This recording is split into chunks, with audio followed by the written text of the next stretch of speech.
El sermón del pastor José Manuel Sierra es un poderoso llamado a la preparación espiritual para los últimos tiempos, destacando que el mundo está entrando en una etapa de dolores cada vez más intensos, como lo profetiza la Biblia.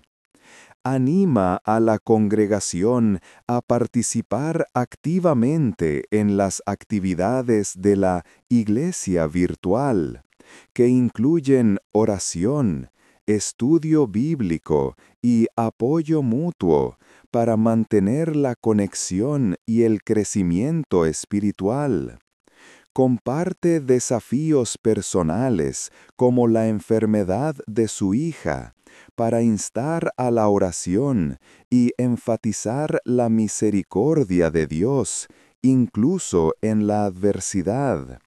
Afirma que Jesús es la fuente de la victoria sobre todo enemigo y llama a la congregación al arrepentimiento y a entregar sus vidas a Cristo para recibir la salvación.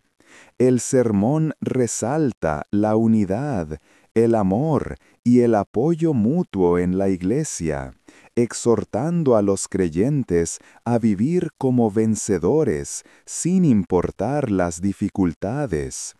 El mensaje culmina en una adoración vibrante, afirmando el poder de Dios y su protección contra toda fuerza opositora, brindando fe y esperanza a la congregación.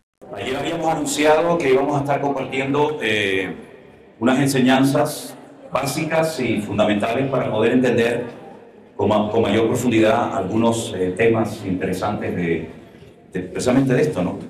De los tiempos finales en los que estamos viviendo. Yo creo que estamos viviendo una época de la historia de la humanidad realmente increíble, donde ya hemos visto cosas que ninguna otra generación de creyentes lograron ver, y esto no ha hecho más que comenzar. Como dice la palabra de Dios, esto es simplemente el principio de los dolores. Vendrán otros dolores, y cada vez más fuertes, y cada vez más frecuentes, como cuando ustedes dieron a luz. ¿Se acuerdan, hermanas? Yo no me acuerdo de ese día, pero cada vez son más intensos, más dolorosos. Y así va a suceder con todas las cosas en este mundo. Quiero, antes de compartir la palabra, decirles a todos los hermanos que forman parte de nuestra iglesia virtual aquí en Colombia o en cualquier país del cual haya venido usted. Mire, hermano, la iglesia virtual tiene una actividad casi a diario. Ustedes saben que hemos organizado ya hace algunos años la iglesia virtual en 3 grandes grupos. Aquí en Colombia creo que pertenecen ustedes al grupo 2, me parece, ¿no? Grupo 2. Pues tenemos el 1, que es Estados Unidos, México; el 3, que es Europa, España, Israel, todo eso. Y siempre animamos a los miembros de la iglesia virtual a que asisten a las reuniones.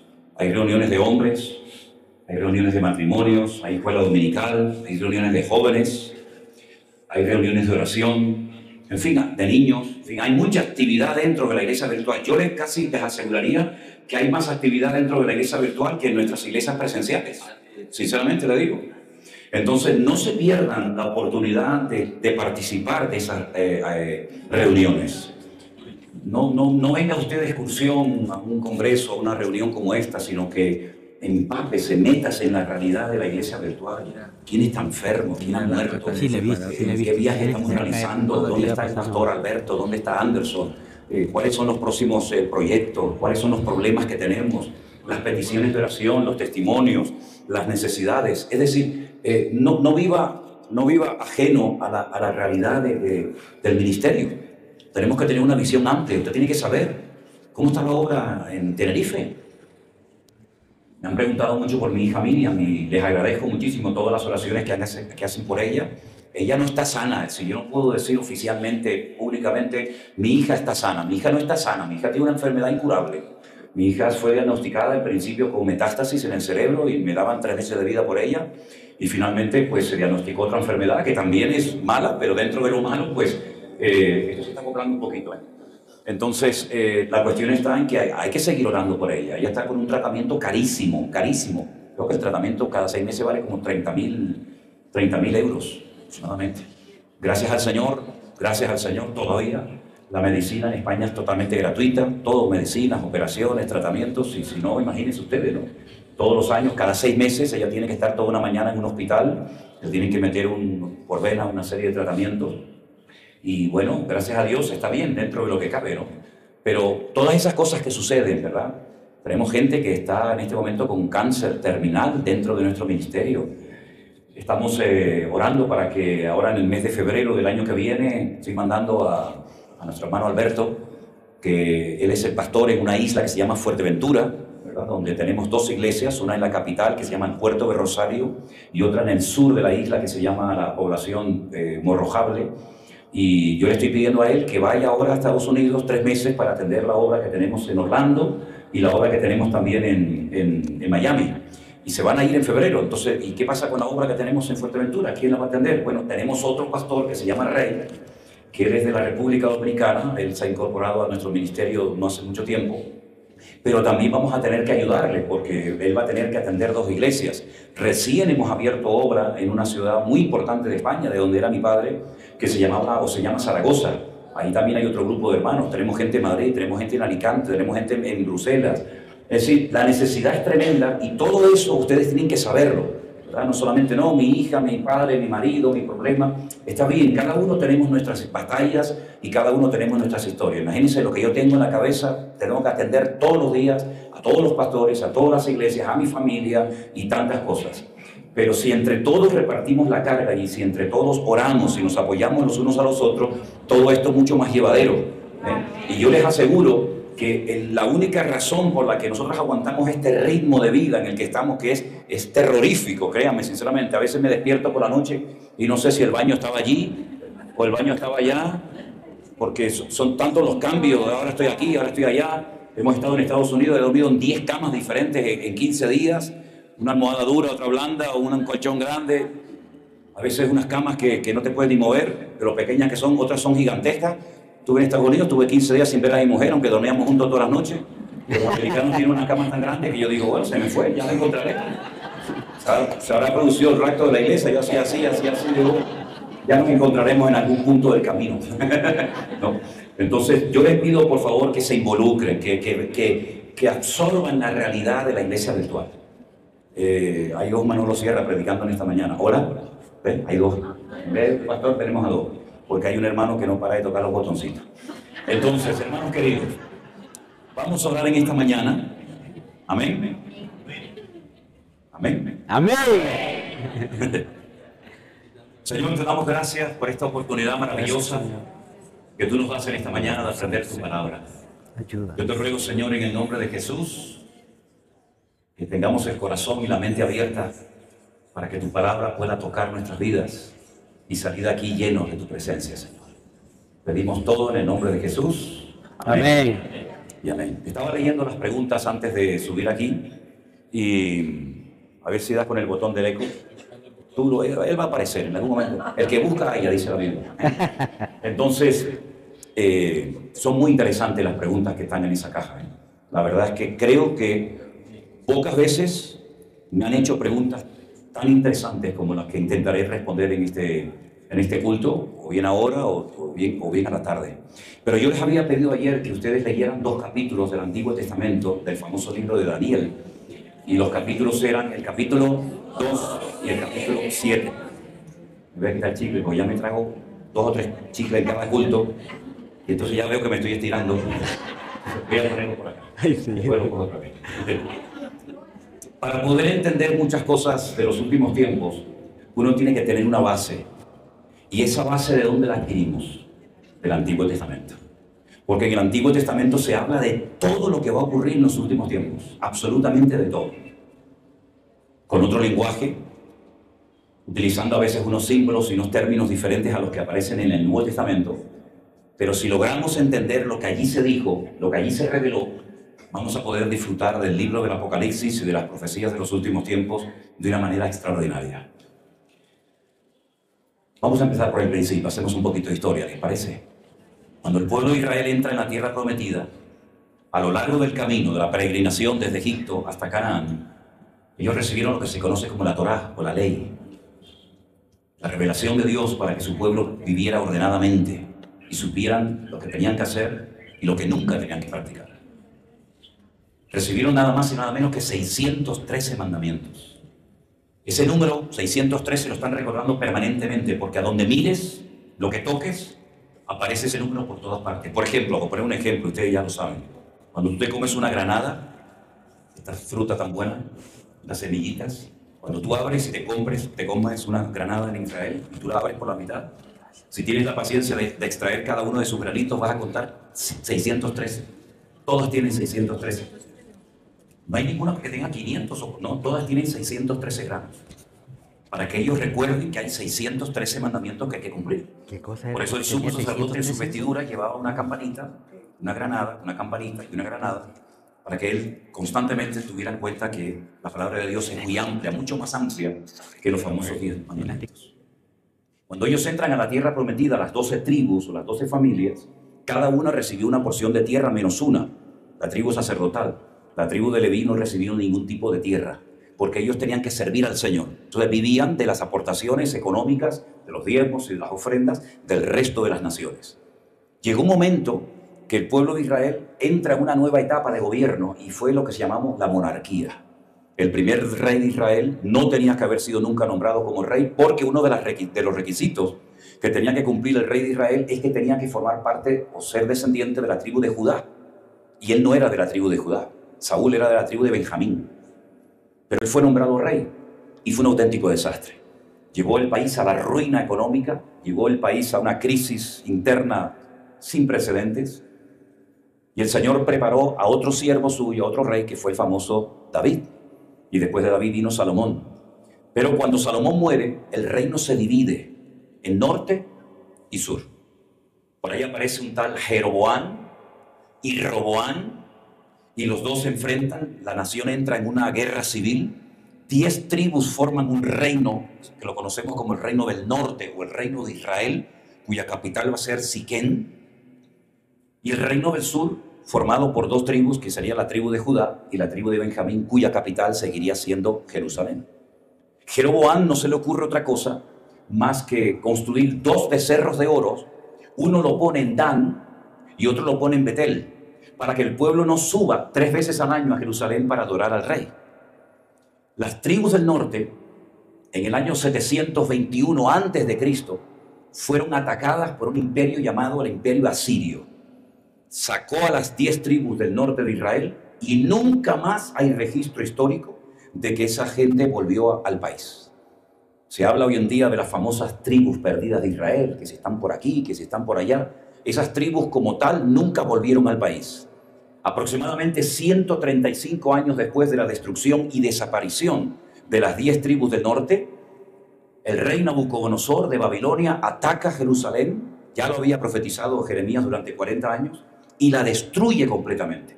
Destruye toda la ciudad, se lleva todos los tesoros del templo, menos el arca de la alianza, a Babilonia, y se lleva a miles de personas cautivas a Babilonia.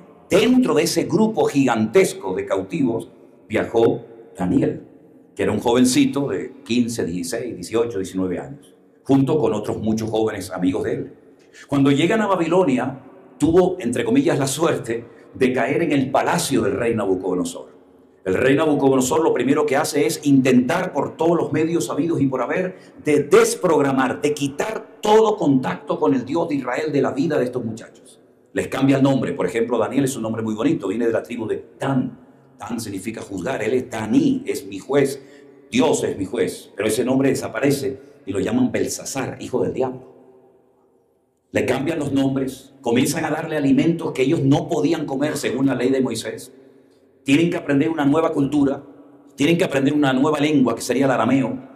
Y así durante años intentan desprogramarlos, pero dice la Biblia que ellos propusieron en su corazón no contaminarse con nada del rey y lograron mantener su fidelidad y su acercamiento al Señor.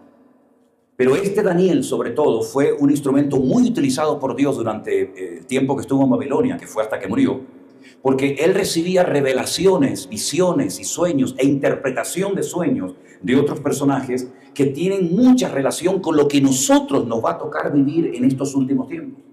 Y por ejemplo, en el capítulo 2 el rey de Babilonia, Nabucodonosor, tiene un sueño y él quiere que se lo interpreten. Pero antes de la interpretación pide algo que era un imposible.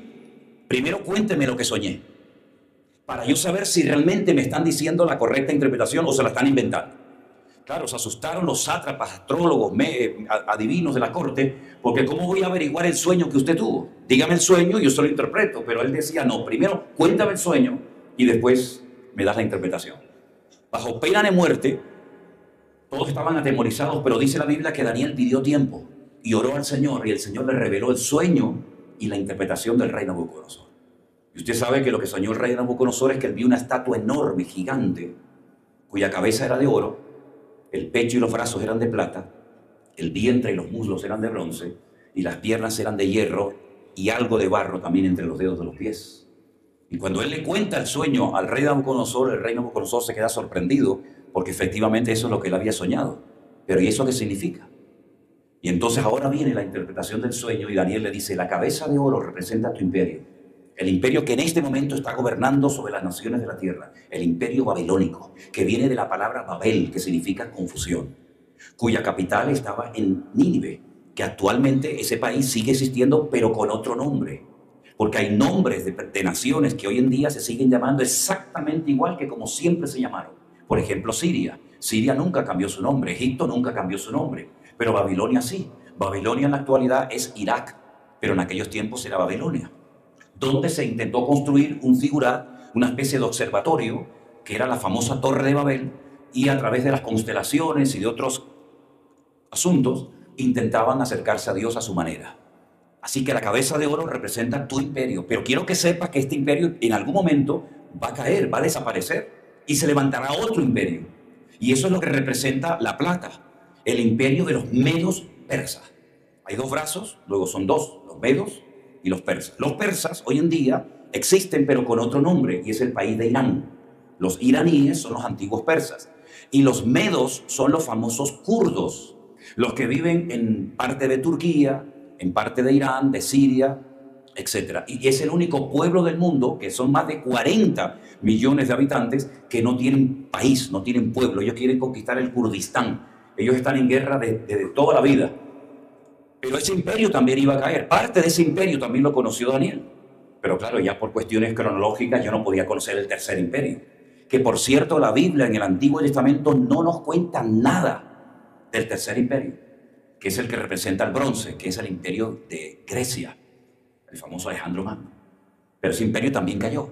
Y cuando vamos al Nuevo Testamento nos encontramos al cuarto imperio, nos encontramos allí a los César de Roma, nos encontramos a Poncio Pilato, gobernador de Judea, nos encontramos a los centuriones, etc. Y es el imperio romano. Y esa es la interpretación de esa imagen, y eso es lo que significa. Los cuatro imperios que a lo largo de la historia tendrían algo que ver directamente con un pueblo llamado el pueblo de Israel. Cada uno tiene una estrategia diferente. Uno destruía el templo, el otro lo financiaba para que lo reconstruyeran. Uno no lo destruía, pero lo profanaba, como por ejemplo los griegos. Y cada uno representa diferentes estrategias de cómo Satanás intenta atacar, destruir y neutralizar al pueblo del Señor. Tiempo más tarde, Daniel como profeta ve el mismo sueño, pero desde otro punto de vista. Él se da cuenta de que esos imperios están representados por animales. No por oro, plata, bronce, hierro, sino por animales. Y él dice que ve a un león con alas, y la interpretación de ese animal es Babilonia, por la forma agresiva, por la forma rápida con la que actuaban y atacaban a los enemigos. Pero el Señor le revela a Daniel que el imperio de Babilónico no va a durar eternamente, sino que se va a levantar otro imperio, que es el de los medos persas. Y en esta ocasión aparece un oso que está apoyado sobre una pata, más que de otro, porque uno de los dos era más fuerte que el otro, y son los medos persas. Y después se levantaría un imperio, y él lo ve representado por un leopardo con 4 cabezas. Y cuando él interpreta esas cabezas, te das cuenta de que ese imperio se iba a dividir justamente en 4. Porque Alejandro Magno no dejó descendencia. Alejandro Magno conquistó el mundo, murió cuando intentó conquistar Babilonia, pero cuando él muere, 4 de sus generales, Ptolomeo, Seleuco, Casandro y Silimaco, no les acabo de insultar, sino son los nombres de los generales de Alejandro Magno, ¿verdad?, toman posesión de su territorio. Y nos tenemos que centrar en los seleucidas, en Seleuco, porque a él le tocó la parte de lo que conocemos hoy en día como Israel, antiguamente Canaán. Y el Antiguo Testamento nuestro no habla de los griegos. Pero en el siglo XVI, la Iglesia Católica le metió 7 libros más a la Biblia. Así que cuando alguien le diga, es que la Biblia de ustedes es diferente a la nuestra, la de los católicos, porque ustedes le han sacado 7 libros a la Biblia. No, señores, al revés. Nosotros no le hemos sacado ni metido nada a nadie. Fue la Iglesia Católica, ya digo, en el Concilio de Trento, en el siglo XVI, que se atrevió a meterle 7 libros más a la Biblia. Uno de ellos, el famoso libro de Tobías, Baruch, los Macabeos, Judith, etcétera, etcétera.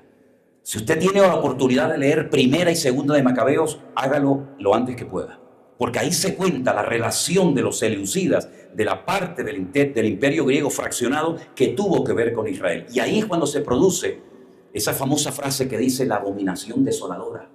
Cuando profanan el lugar santísimo, cuando entran con sangre de un animal inmundo, como un cerdo, al lugar santísimo y ponen una estatua de Júpiter para que los israelitas lo adoren. No destruyen el templo como hicieron los medos persas, como hicieron los babilónicos y posteriormente los romanos, pero lo profanan. Te dejo adorar, pero adoras a lo que yo te diga y lo vas a hacer como yo quiera que lo hagas. Y el cuarto imperio, que fue el que más le sorprendió a Daniel, era una bestia, un animal indescriptible, terrible, con una cabeza y con 10 cuernos.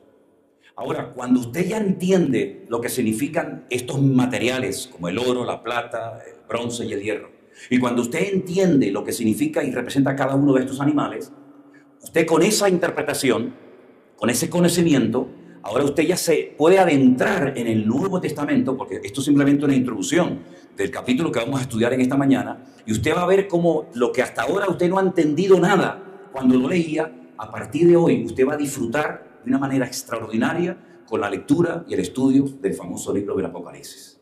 Porque el libro del Apocalipsis está escrito en clave.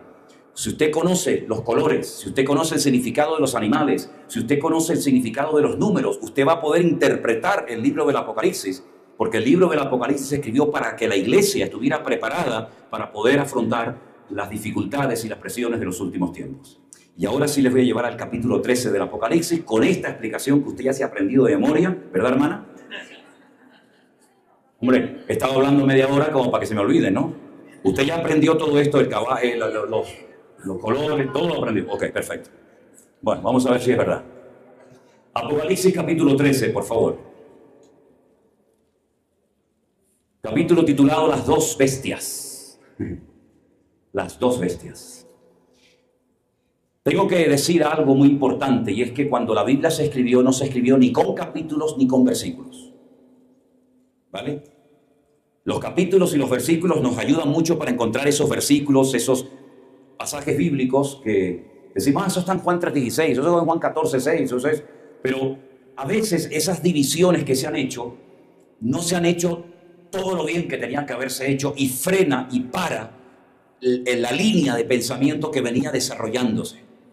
Por ejemplo, el último versículo del capítulo 12 dice, entonces el dragón, del cual hablaremos en esta mañana, se llenó de ira contra la mujer y se fue a hacer guerra contra el resto de la descendencia de ella, los que guardan los mandamientos de Dios y tienen el testimonio de Jesucristo, punto, y ahí se para. Y entonces cuando usted empieza a leer el capítulo 13 dice, me paré sobre la arena del mar y vi subir del mar una bestia que tenía 7 cabezas, 10 cuernos y en sus cuernos 10 diademas y sobre sus cabezas un nombre blasfemo. Y parece como que es otro tema. Y no es así. El que se para sobre la arena del mar, y ahora vamos a explicar todo esto, no es Juan, sino es el dragón, que también vamos a ver quién es, y se para porque se da cuenta de que le ha salido mal el ataque a Israel. Le ha salido mal el ataque a los que guardan el testimonio de Dios y tienen el testimonio de Jesucristo. Y entonces cuando él se para, y ahí es donde Juan ve una visión de una bestia que tiene 7 cabezas y 10 cuernos. Las cabezas en profecía, en escatología, siempre son imperios. Recuerda eso. Y los cuernos siempre son naciones. La bestia que vio Daniel tenía una cabeza y 10 cuernos. Pero como ahora Juan ya ha pasado muchos años, él no ve a una cabeza, sino él ve 7 imperios que han tratado de frenar, de destruir el avance del pueblo de Dios, pero sigue viendo que detrás de esos imperios, detrás de esos ataques, siempre hay 10 países, 10 naciones, que son las que van a financiar y a potenciar el surgimiento de esta bestia, que ahora vamos a describir quién es. Pero lo interesante es que con la explicación que les acabo de dar ahora, de Daniel sobre todo capítulo 7, usted va a entender perfectamente el versículo 2. Quiero que lo lean conmigo en esta voz, si son tan amables. Y dice así: la bestia que vi era semejante a un leopardo. Sus pies eran como de oso y su boca como de león. Vamos a quitar el nombre de los animales y vamos a sustituirlos por los países que estos animales representan. ¿Les parece? Vamos allá, empezamos. Y la bestia que vi era semejante a un griego, Sus pies eran como un persa y cuando hablaba como un babilónico. Se da cuenta cómo Juan utiliza animales que son los mismos que aparecen en Daniel capítulo 7. Y es que hay una materia, el Señor nos permitió publicar hace ya unos años un libro que lo hemos titulado Hermenéutica y Homilética. La hermenéutica es la ciencia que nos ayuda a hacer una correcta exégesis, es decir, una correcta interpretación de los textos bíblicos. Usted no puede coger la Biblia e interpretarla a su manera, saltándose las reglas fundamentales para poder interpretar adecuadamente el texto. Una de las reglas de oro de la interpretación bíblica dice que la Biblia se interpreta a sí mismo. Es decir, si usted no entiende Apocalipsis 13:2 y usted no sabe quién es el leopardo y no sabe quién es el oso y no sabe quién es el león, usted no puede decir, bueno, a mí me parece, yo siento, hermano, que el leopardo representa a los colombianos. No, porque yo lo siento, hermano. Mira, a mí lo que usted siente me da igual. Aquí no nos movemos ni por emociones, ni por sentimientos, ni a mí me parece. Aquí no entramos en especulaciones ridículas. ¿Qué dice la Biblia acerca del león? ¿Qué dice la Biblia acerca del leopardo? ¿Qué interpretación le da la palabra de Dios al oso? Esa interpretación que se le dio es la misma que usted tiene que mantener para no hacer una doctrina diferente y para no interpretar locamente lo que la palabra de Dios quiere que usted entienda. ¿Se da cuenta?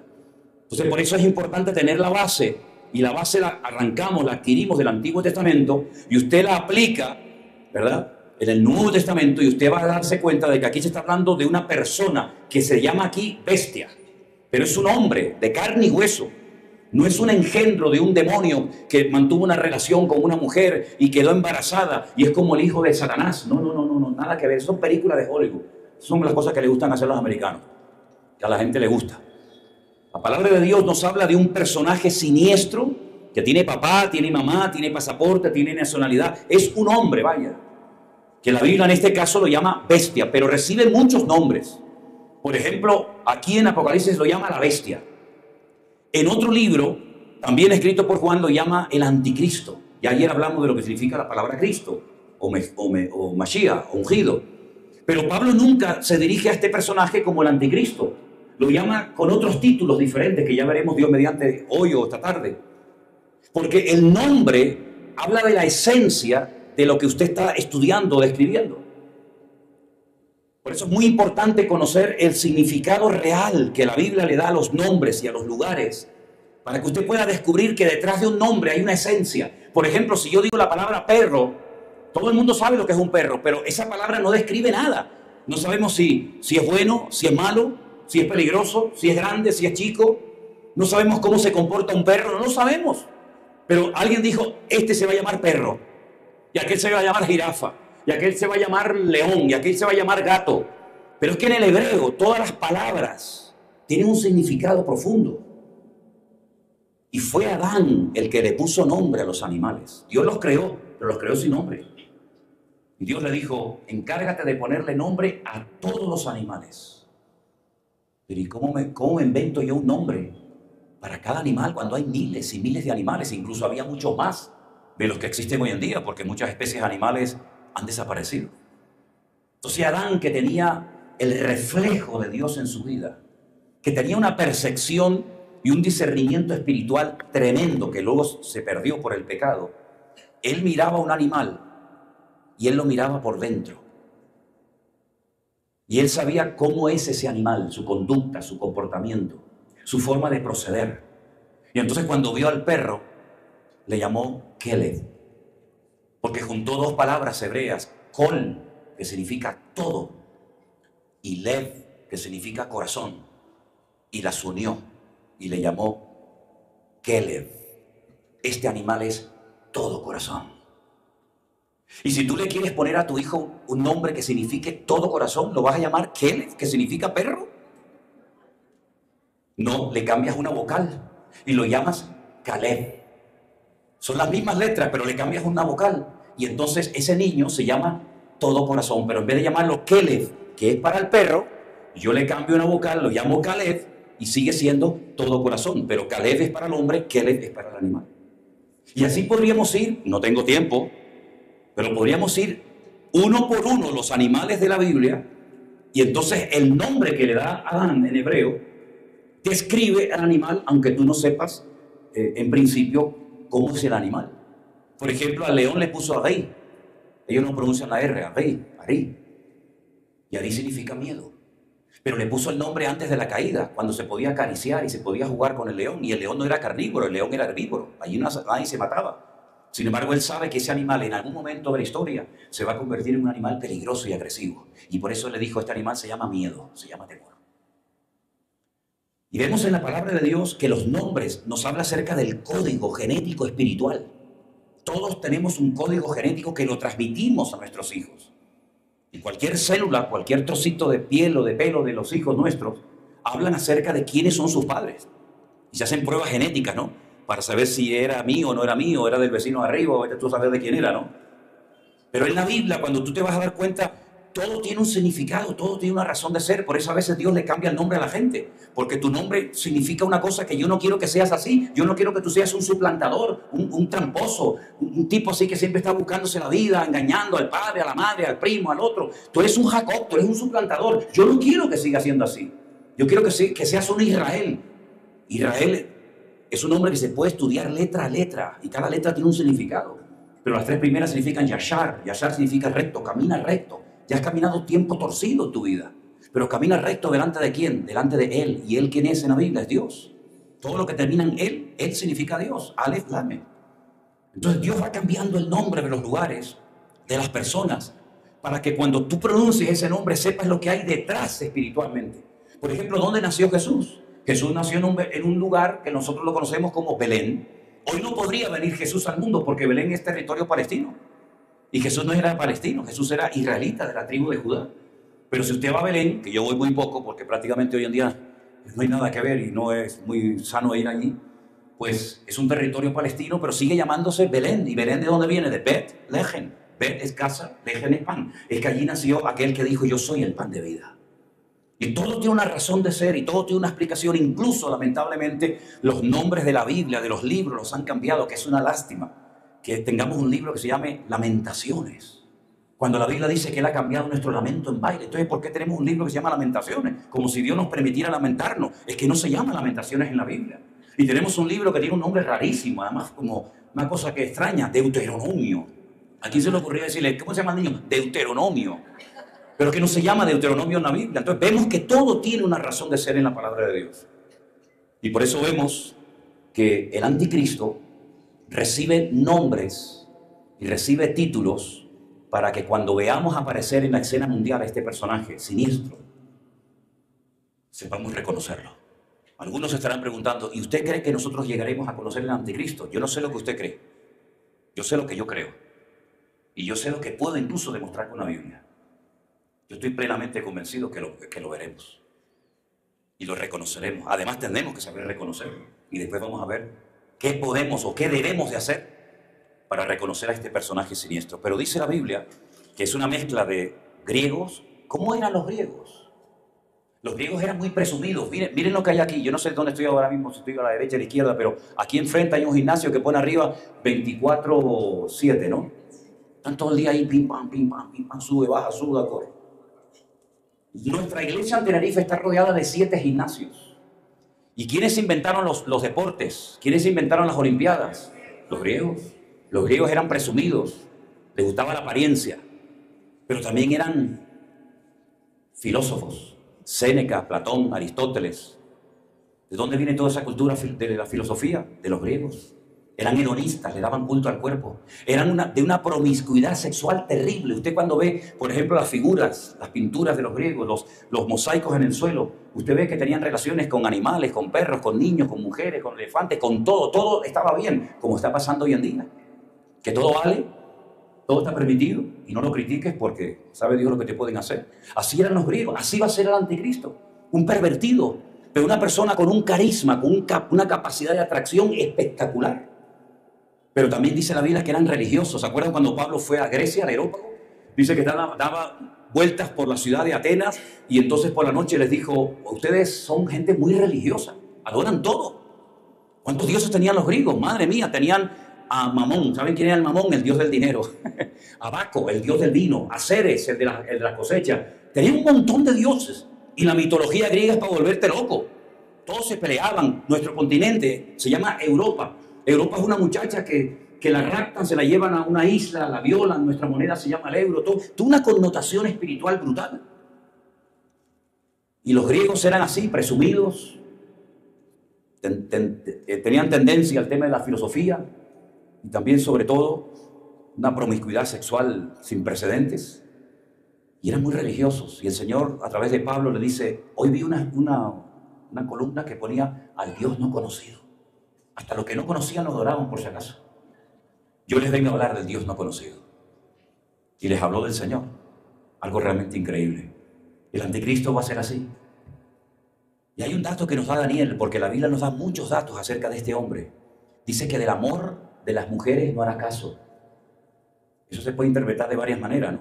O como que es del barrio de al lado. O como que no quiere casarse, ¿no? Imitando la vida de Jesús, que no se casó porque él no vino a formar familia, sino él vino a dar su vida en rescate por los demás. Dice que del Dios de sus padres, esos son datos que nos da Daniel de este hombre, dice, del Dios de sus padres no hará caso, lo dejará, lo abandonará. Y entonces dice que adorará al Dios de las fortalezas. Y en el texto original dice Alá Maozim, el Dios de la guerra. Es curioso cómo está creciendo el Islam en todas las naciones de la tierra, ¿no?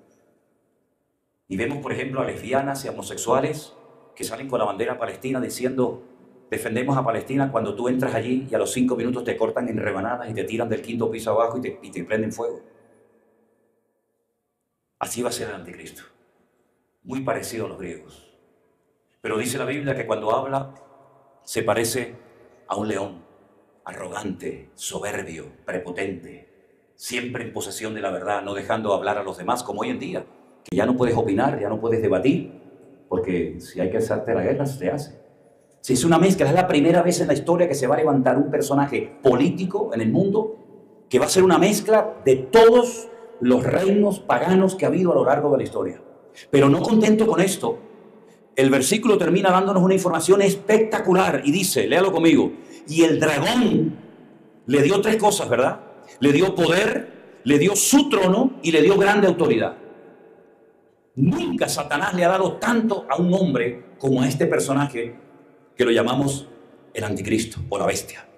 El dragón, dice la Biblia en el capítulo 12, verso 9, 12:9, fue lanzado fuera el gran dragón, la serpiente antigua, el que se llama Diablo y Satanás, el cual engaña al mundo entero, y fue arrojado a la tierra y sus ángeles fueron arrojados con él. Es decir, el dragón, este animal mitológico, porque nunca existió un dragón que sacara fuego por la boca, representa al diablo. Es decir, que a través de animales el Señor te está dando un mensaje profético para que sepas describir la naturaleza y la esencia de este tipo y para que sepas quién es el que lo está avalando. El diablo le da poder, le va a dar poder militar, le va a dar poder económico, lo va a avalar como si fuera su hijo, su representante en la tierra. Le va a dar trono, es decir, le va a dar una sede de gobierno. Este tipo va a tener un lugar donde tendrá sus ministros, tendrá su sede de gobierno, tendrá sus oficinas, tendrá sus representantes. Eso es lo que él va a tener. Y dice además que le da autoridad. Yo siempre he dicho que para conocer a un hombre de verdad, no lo escuches predicar. Para conocer a un hombre de verdad, a un pastor de verdad, dale poder y dale dinero. Y ahí te vas a dar cuenta del tipo de hombre que es. Porque yo he conocido muy buena gente que cuando tuvieron poder y dinero se volvieron locos y se echaron a perder. Porque la raíz de todos los males es el amor al dinero. Y Satanás le va a dar una capacidad a este hombre militar y económica sin precedentes. Y repito, el anticristo no es un engendro de un diablo con una mujer, sino que es un personaje político que durante un tiempo, la Biblia dice cuánto tiempo, va a estar gobernando y teniendo una influencia mundial sobre el mundo entero. Nunca antes se había oído tanto la expresión nuevo orden mundial como desde el tiempo de la pandemia a esta parte. De hecho, yo ni sabía que cuando la gente me escribía en los tiempos de la pandemia y yo les preguntaba que cómo habían entrado en contacto con nosotros, me decían que habían oído y habían visto un mensaje que yo había dado hacía 5 o 6 años atrás, que lo titulé en su momento el nuevo orden mundial. Y es que está creándose ya un nuevo orden mundial, en todo, en la economía, en la religión, en las iglesias, en la política. El mundo está cambiando de una forma tremenda y más que va a cambiar. Y sigue diciendo la palabra de Dios: y vi a una de sus cabezas como herida de muerte, pero su herida mortal fue sanada y se maravilló toda la tierra en pos de ella. La Biblia da a entender como que este personaje habrá un momento en su mandato político que van a hacerle un atentado y va a correrse la noticia de que lo han matado. Pero dice la Biblia que su herida fue sanada y toda la tierra se maravilló. Y entonces adoraron al dragón. ¿Quién era el dragón? El diablo, que era el que le había dado autoridad a la bestia, y adoraron a la bestia diciendo: ¿quién como la bestia? ¿Quién podrá luchar contra ella? También se le dio boca que hablara grandes cosas y blasfemias, y se le dio autoridad para actuar 42 meses. ¿Cuántos son 42 meses? 3 años y medio. La Biblia nos habla de que el desarrollo del libro del Apocalipsis, salvo los primeros capítulos, que son mensajes a iglesias locales que en aquel momento existían. Nosotros, por ejemplo, ahora el año que viene, en el mes de mayo, hemos organizado un viaje con un grupo de hermanos que vamos a recorrer en Turquía las 7 iglesias que habla el libro del Apocalipsis, que hoy en día no existe ninguna de ellas. Porque antiguamente ese país, donde estaban las famosas 7 iglesias del Apocalipsis, Esmirna, Tiatira, Laodicea, Pérgamo, etc., era un bastión del cristianismo tremendo. Pero hoy en día todo ese lugar es musulmán. Y ya estamos hablando de Turquía. Bueno, pues la palabra de Dios nos enseña que este personaje siniestro, durante 42 meses, tendrá como carta blanca para hacer lo que quiera. Pero el desarrollo total del libro del Apocalipsis se lleva a cabo en 7 años. Y ahora, quédese con este dato que a usted le va a ayudar muchísimo para saber dónde estamos en este momento. Ah, por cierto, ¿se acuerdan lo que les dije anoche? Hermanos, les dije, tranquilos, que esta noche no va a venir el Señor. ¿Me equivoqué? ¿Seguimos aquí? Ah, pues déjeme que les diga otra cosa. Hoy tampoco va a venir el Señor. Bueno, si al final nos fuimos, pues allá arriba cuando nos encontremos me dicen: oiga, usted nos engañó. Pero hoy tampoco va a venir el Señor. Porque el libro de Apocalipsis nos enseña a saber ubicarnos en el tiempo y a saber si queda poco, si queda mucho, si se han cumplido estas cosas o no se han cumplido todavía algunas de ellas. El libro del Apocalipsis se desarrolla en un periodo de 7 años, que están perfectamente divididos en 2 grandes grupos: 3 años y medio por un lado y 3 años y medio por otro lado. O esos 3 años y medio, a veces hay gente que los llama 42 meses. Hay otros personajes que lo llaman 1260 días. Y hay otros personajes que hablan de tiempos y la mitad de un tiempo. Es lo mismo, pero desde diferentes puntos de vista o diferentes formas de decir exactamente lo mismo. Ahora, cuando usted coge el libro del Apocalipsis, usted se va a dar cuenta que hay un momento en el que la Biblia habla de 7 sellos. En la época de la Biblia no habían libros. Los libros se comenzaron a imprimir en la imprenta de Gutenberg, ¿verdad? Y no existían libros, pero existían pergaminos. Y para que la gente no leyera el contenido del rollo, del pergamino, lo lacraban, lo sellaban con cera. Y cuando usted rompía el sello para poder leer su contenido, ese acto, ese proceso de romper el sello y de abrirlo, se llamaba en griego revelación. Voy a revelar. Voy a contar el contenido del libro o del pergamino.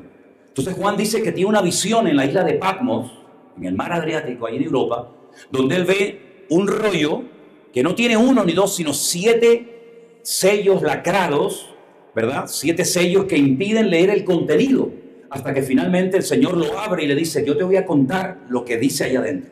Y entonces habla de caballos blancos, negros, amarillos, rojos. Caballos como que van cambiando de color, que parece más que un caballo un camaleón, ¿no? Y todo eso tiene una razón de ser y todo tiene una explicación. Y la gran tribulación comienza con el caballo blanco de un tipo que lo monta con un arco pero que no tiene flecha. Entonces ya me dirás tú a mí, ¿para qué sirve un arco sin una flecha? No sirve para nada. pero es como la forma, entre comillas, pacífica, diplomática, como se va a dar a conocer este personaje al mundo. De hecho, su eslogan de campaña, usted sabe que cuando un político se va a presentar a la presidencia o a cualquier cargo de la república o del país, siempre en el póster, en el afiche donde sale, pues siempre hay como un eslogan, ¿no? No sé qué es lo que ponen aquí. Nosotros tenemos ahí, por ejemplo, Centro Evangélico Villanueva, Bogotá, Colombia, entendidos en los tiempos. El anticristo, cuando se presente, su eslogan de campaña va a ser paz y seguridad. Si tenemos en ese momento paz y seguridad, este señor a nosotros no nos sirve, ni lo necesitamos para nada. ¿Por qué viene ofreciendo paz y seguridad? Porque cuando él se presente, el mundo será un auténtico caos y no habrá seguridad.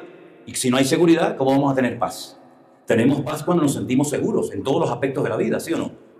Por lo tanto, ese es el lema de campaña del anticristo. Entonces, él se presenta, durante 3 años y medio está ganándose la confianza de las Naciones Unidas, de la ONU, de la Comunidad Económica Europea, de los palestinos, de los judíos, por aquí, por allá. Le permitirá, después de 2000 años de espera, a los judíos reconstruir su templo en Jerusalén, que no existe templo en Jerusalén. Hubieron 2 templos, el primero fue destruido ¿por quién? Por Nabucodonosor. Y el segundo, por los romanos, en el año 70 después de Cristo. Y por eso hay miles y miles y millones de judíos que van vestidos de negro, porque están de luto, porque ellos están orando y clamando para que algún día en el monte Moriah, donde estuvo el templo de Jerusalén, vuelvan otra vez a tener su templo. Y vuelvan otra vez con el rollo de los sacrificios, etcétera, etcétera. Y el anticristo le va a permitir al pueblo de Israel reconstruir su tercer templo. ¿Pero cómo? Si allí arriba están los árabes. Si la explanada de las mezquitas, donde está el domo de la roca, y al lado de la mezquita de Al-Aqsa, donde están los mártires de Al-Aqsa, los hombres bomba, que se preparan para actuar en cualquier momento, ¿cómo le van a permitir a esa gente subir a los judíos a construir su templo? Bueno, lo que es imposible para los hombres, el Señor lo va a permitir por algún motivo, ¿no? Y ese templo va a ser reconstruido en la primera parte de la gran tribulación. Y nosotros sabemos, antes de que lo construyan, lo que le va a pasar a ese templo. Porque toda esa información nos la da la Biblia, porque la Biblia es el periódico de mañana. ¿Cuántos dicen amén? Y por eso dice la Biblia que a nosotros estas cosas no nos van a sorprender como ladrón en la noche. ¿A quién sorprende el ladrón? Al que está dormido, al que está distraído, al que no puso la alarma, al que no cerró bien la puerta. Pero al que está velando y orando no le va a sorprender, porque para el mundo vendrá como ladrón en la noche, pero para nosotros vendrá como Rey de Reyes y Señor de los Señores. ¿Cuándo dicen amén? Amén, así es. Así que mi hermano, empieza la gran tribulación, empiezan los sellos. Usted lee lo que pasa cuando se abre el primer sello, ahí está en la Biblia, solamente es cuestión de leerlo. Y el segundo, el tercero, la hiperinflación mundial. Para ponerle un ejemplo, dice la Biblia que en esos tiempos, que están cerca, no están muy lejos, una barra de pan, por cierto, hay una panadería aquí enfrente que tiene unos panes, hermano. Yo cada vez que paso se me cae la baba, porque yo soy muy panero, me gusta. Ahora no me empiecen a regalar panes, porque ya sé que cuando digo algo empiezan y me van a llenar la habitación de panes. No se preocupe, tranquilo. Una barra de pan tendrá que trabajar un hombre todo un día para poder comprarla. Eso en términos modernos es una hiperinflación galopante terrible. Bueno, los argentinos son expertos en esto, ¿no? Pero trabajar yo todo un día, 10, 8, 9, 12 horas, para al final del día poder comprarme solamente una barra de pan para poder llevar a mi familia. Eso es lo que dice la Biblia. Por eso estos que te predican de que el mundo se va a mejorar, de que todo vamos a hacer, no olvídense de eso, eso es mentira, eso es un cuento chino. Esto va al garete, esto está, hermano, a punto de saltar por los aires. Todo está como dormido, como con algodones. La palabra de Dios dice que habrá guerras y rumores de guerra, lo leímos anoche en Mateo 24, habrá terremotos, habrá pestes, y habrá tantas catástrofes al mismo tiempo en tantos lugares. Por cierto, anoche hubo un terremoto de 7,5 en Filipinas. Vete tú a saber si nos cae alguna breva de estas a nosotros mientras estamos aquí predicando en estos días, yo qué sé. Pero lo que está bien claro es que la tierra nos está dando señales. Ya que no leen la Biblia, no quieres leer la Biblia, yo te voy a hablar a través de un volcán. Y te voy a hablar a través de un tsunami. No quieres leer la Biblia, te voy a hablar a través de un terremoto. Entonces Dios está hablando. O sea que la gente, o algunos no quieren oír, o algunos oyen, pero no les interesa poner en práctica la palabra de Dios. Terminan los 7 sellos, 7 catástrofes terribles, y empiezan las 7 trompetas. Todo eso en los primeros 3 años y medio. Primera trompeta. ¿Qué pasa en la primera trompeta? Léalo en la Biblia, ahí está. Segunda trompeta, tercera trompeta. Y entonces resulta, quiero que vengan conmigo un segundito. Primera de Corintios capítulo 15. Pablo fundó esta iglesia, estuvo en ella un año aproximadamente, y le escribe una carta, y en el capítulo 15, vamos a leer en esta mañana unos versículos impresionantes, espectaculares. Capítulo 15, versos 51 y 52, donde Pablo dice lo siguiente. Repito, Primera de Corintios 15, para los que estén tomando nota, versículos 51 y 52. He aquí os digo misterio. Definamos la palabra misterio. Misterio es un secreto no revelado anteriormente. Es decir, te voy a contar un secreto. No te lo contó ni Daniel, ni Malaquías, ni Sofonía, ni nadie. Yo te voy a revelar un secreto. Te voy a contar algo que nunca nadie te ha escrito, te ha dicho. No todos vamos a morir, ¿eh? Así lo dice clarito Pablo. No todos vamos a dormir, pero todos seremos transformados. La palabra transformado en griego es la palabra metamorfosis. Es el proceso de pasar de gusano a mariposa. Es decir, nuestro cuerpo que tenemos ahora, por muy bonita que tú te creas, tú eres un gusano, eso no vale para nada. El cuerpo bonito es el que vamos a tener después. Lo de ahora eso es barro, eso no vale para nada. Por mucho que te operes, te quites de aquí, te pongas de allá, eso no vale para nada. ¿Ok? Todos seremos transformados. Dice aquí, en un momento y en un abrir y cerrar de ojos. ¿Pero cuándo? ¿Cuándo va a ser esto? A la final. A la final.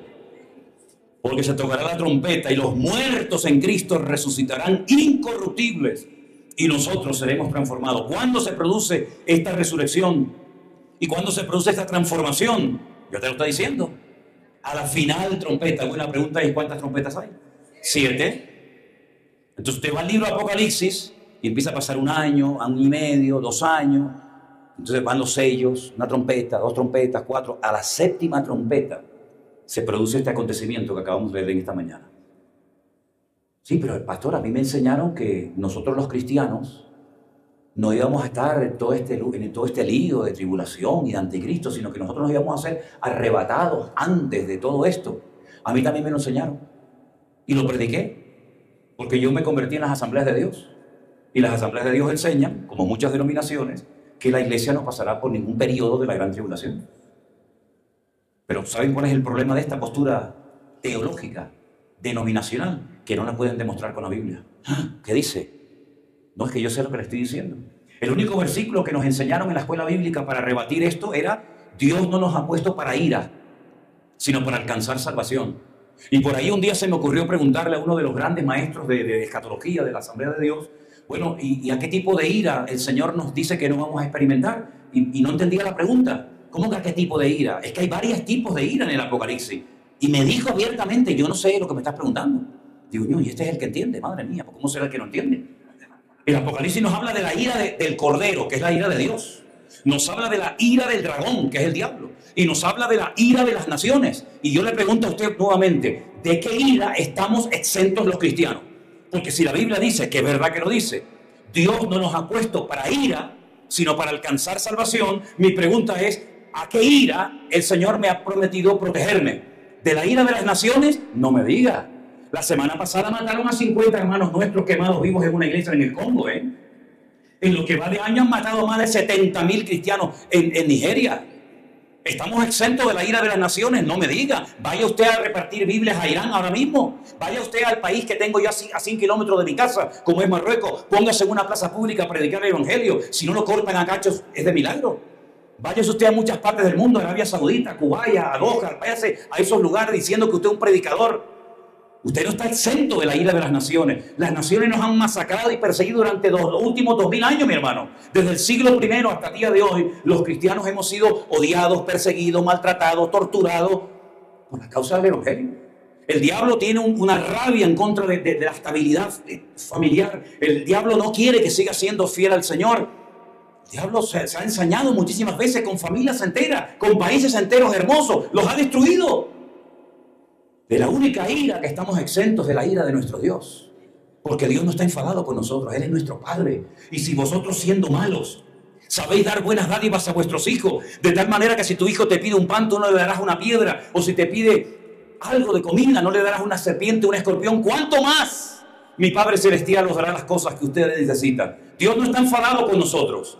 Dios nos ama, Dios es nuestro Padre, Él es mi amparo, mi fortaleza. Aunque un ejército acampe contra mí, no temerá mi corazón, porque Él es mi luz y mi salvación.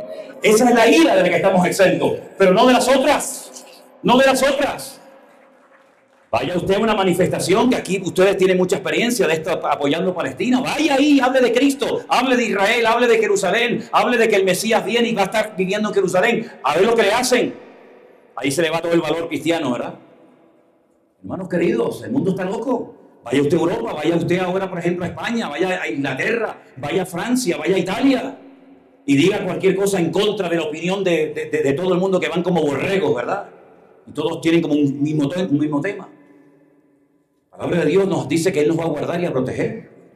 Pero ¿cuántos hermanos nuestros han dado su vida por la causa de Cristo? ¿Es que no tenían fe? ¿Es que eran menos espirituales que nosotros? Y una vez le dije a una iglesia, digo, ¿saben por qué el diablo no nos persigue a nosotros en este país? Porque ya entre nosotros nos matamos, no hace falta que venga el diablo a hacernos daño.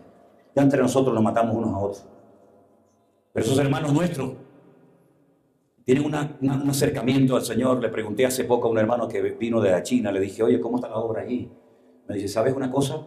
Allí está prohibido hablar en público de Daniel, de Apocalipsis, de todas estas cosas. Está prohibido, no se puede hablar de esto. No se le puede dar un rayo de esperanza a la población. Hablamos en las casas del Apocalipsis y todo eso, pero en las iglesias está prohibido. Pero saben, ustedes se saludan siempre. Hola hermano, ¿qué tal? ¿Cómo estás? Dios te bendiga, bendiciones, la paz del Señor. Eso en China no existe, eso no se usa así.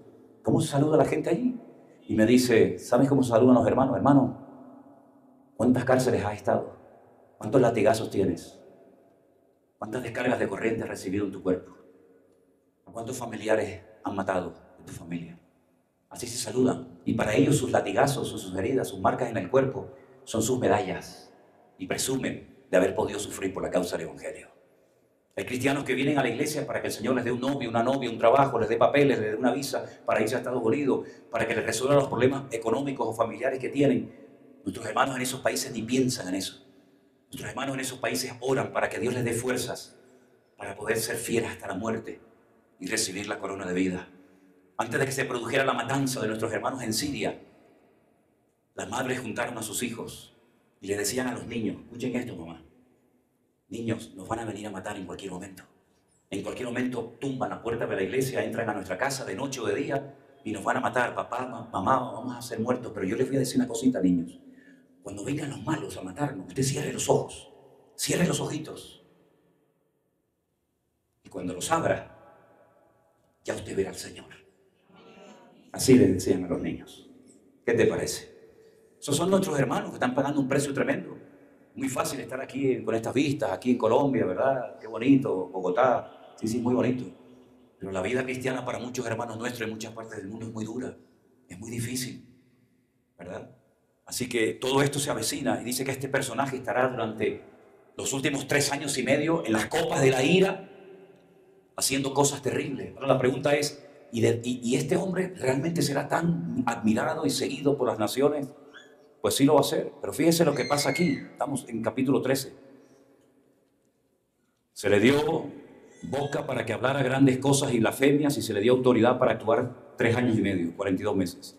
Abrió su boca en blasfemias contra Dios para blasfemar de su nombre, de su tabernáculo y de los que moran en el cielo. Se le permitió hacer guerra contra los santos y vencerlos. También se le dio autoridad sobre toda tribu, pueblo, lengua y nación. Por si tenía alguna duda, ahí está. Ahí está el nivel de repercusión que tendrá. Tribus, pueblos, lenguas, naciones. La adoraron todos los moradores de la tierra cuyos nombres no estaban escritos en el libro de la vida del Cordero, que fue inmolado del principio del mundo. Si alguno tiene oído, oiga. A partir del versículo, el versículo 10 en adelante, se habla ahora de otro personaje del cual hablaremos en un momentito. Ahora vamos a dar lugar para algunas preguntas, pero escúchenme una cosa. Hay 2 personajes que van a aparecer en los últimos tiempos con una influencia mundial sin precedente. Uno es el anticristo y otro es el falso profeta. ¿Vale? Son 2 personajes diferentes. Uno se va a encargar de los aspectos políticos y económicos del mundo y otro se va a encargar de los aspectos religiosos o, entre comillas, espirituales, temas de religiones, sectas, etcétera, etcétera. Estos 2 personajes van a ser como una especie de asociación, se van a unir, van a trabajar de la mano el uno con el otro durante un tiempo Y la Biblia nos da datos interesantísimos acerca también del segundo personaje, que se llama el falso profeta. Vamos a hacer un alto en el camino y si me permiten voy a responder un par de preguntitas y seguimos adelante. ¿Les parece, hermanos? Pastor, en el libro de Génesis, la Biblia dice que Dios creó los cielos y la tierra, pero dice que estaba desordenada y vacía. La pregunta es, ¿el desorden era el resultado de la guerra espiritual que se dio en ella? Mire, esa pregunta a mí me daría pie para estar semanas hablando de ella. Porque yo estuve 3 meses a título personal estudiando Génesis 1.1, Génesis 1.2. 3 meses estudiando. Y todavía podría estudiar mucho más tiempo. Porque una de las particularidades o características del idioma bíblico del hebreo es que hay palabras que usted las puede estudiar de derecha a izquierda con un significado y de izquierda a derecha con otro significado completamente diferente. Usted puede además estudiar muchas palabras por letra, cosa que en español no se puede hacer. Si yo le digo, vamos a estudiar la palabra casa, vamos a hacer un estudio de la letra C. ¿Qué digo de la letra C? Que es así, ¿no? ¿Qué le digo? Sin embargo, en hebreo se pueden estudiar muchas palabras y muchos temas letra a letra, lo cual nos haría falta 10.000 vidas para poder terminar de leer un capítulo y estudiarlo en profundidad, imagínense. Cuando la Biblia dice que Dios en un principio creó, fíjense, el texto en hebreo dice, escúchenos, Bereshit bara Elohim et hashamayim ve'et haaretz. Bereshit bara Elohim. El primer nombre que aparece en la Biblia que hace referencia a la creación es Elohim. Nosotros tenemos un idioma que es una bomba lo que tenemos en nuestras manos. Yo lo estaba pensando en estos días aquí en la habitación en Colombia y decía, Dios mío, no somos conscientes del poder que tiene nuestro idioma.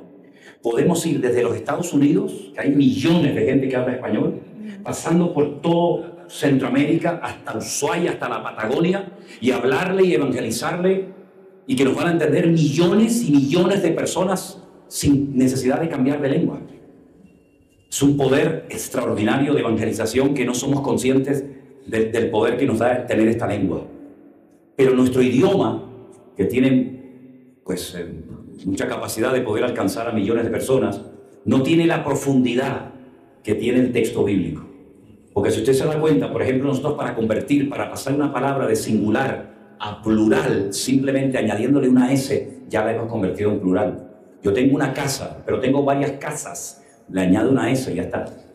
O tengo un hijo, o tengo hijos, con una letra ya convirtió del singular al plural. Pero en hebreo hay plurales masculinos y plurales femeninos.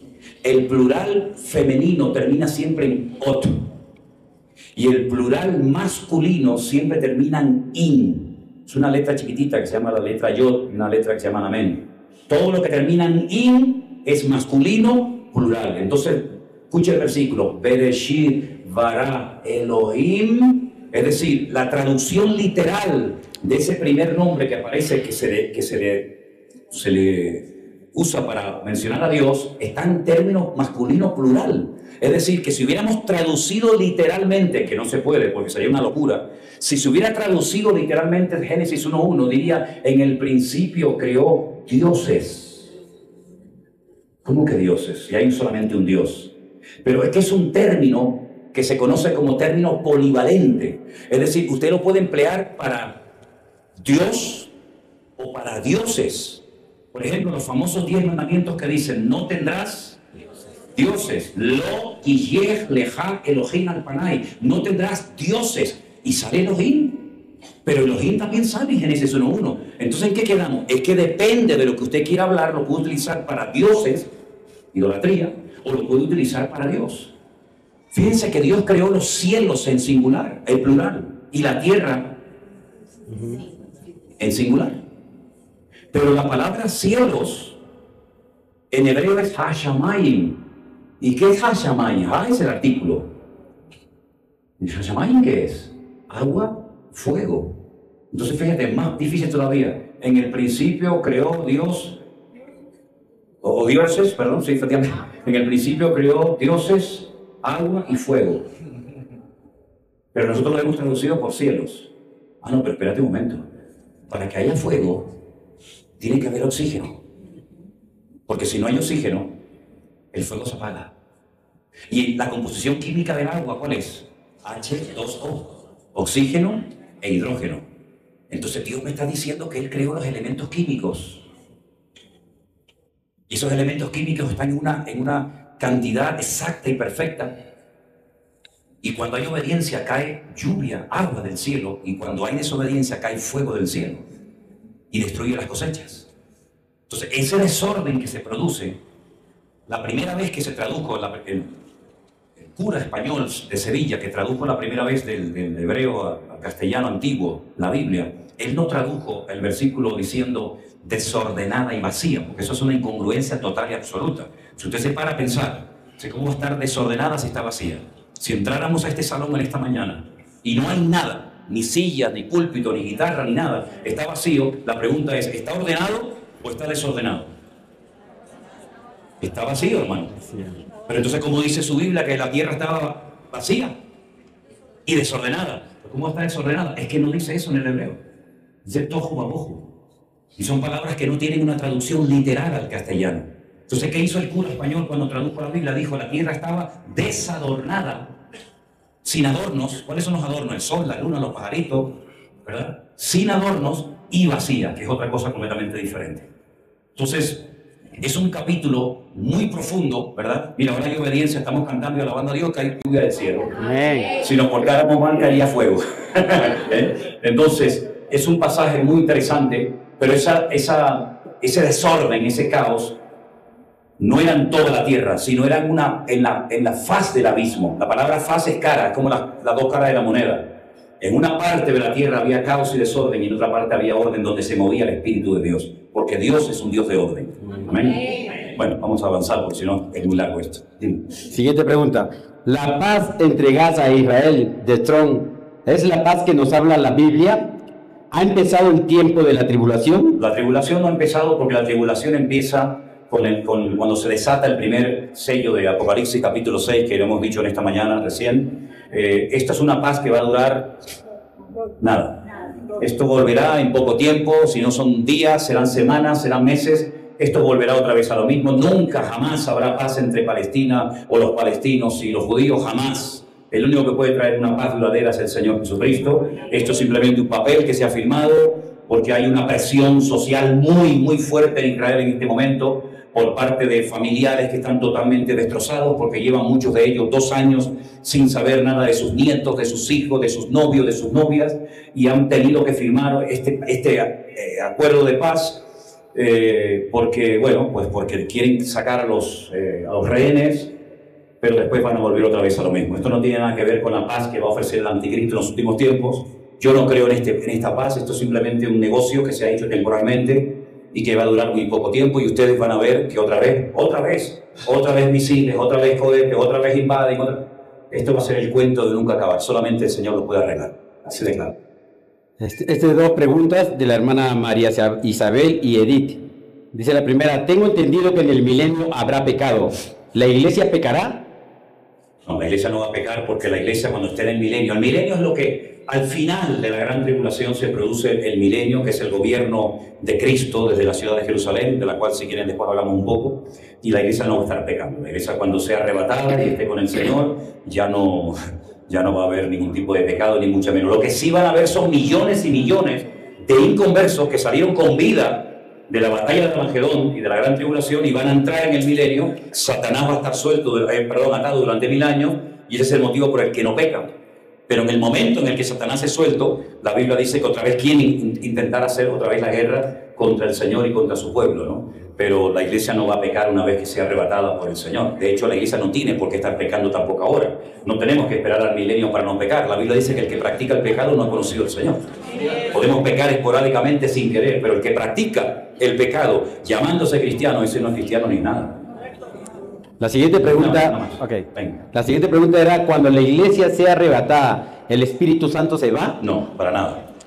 La iglesia no tiene el monopolio del Espíritu Santo. El Espíritu Santo estaba en el mundo mucho antes de que existiera la iglesia, mucho antes de que existiera Adán y Eva. De hecho, lo dice Génesis 1:1, ¿no? En el principio creó Dios los cielos y la tierra estaba desordenada vacía, el Espíritu de Jehová se movía sobre la faz de las aguas. Ahí no había iglesia, ahí no había Israel, ahí no había nada, porque el Espíritu de Dios, ¿quién es? Es Dios. de cómo Dios se va a ir cuando la iglesia se vaya, como si la iglesia fuera el recipiente, ¿no? La caja que reserva Dios. En ningún momento. Eso me enseñaron a mí, por cierto, cuando estaba en esa denominación, que cuando la iglesia se vaya, se va el Espíritu Santo.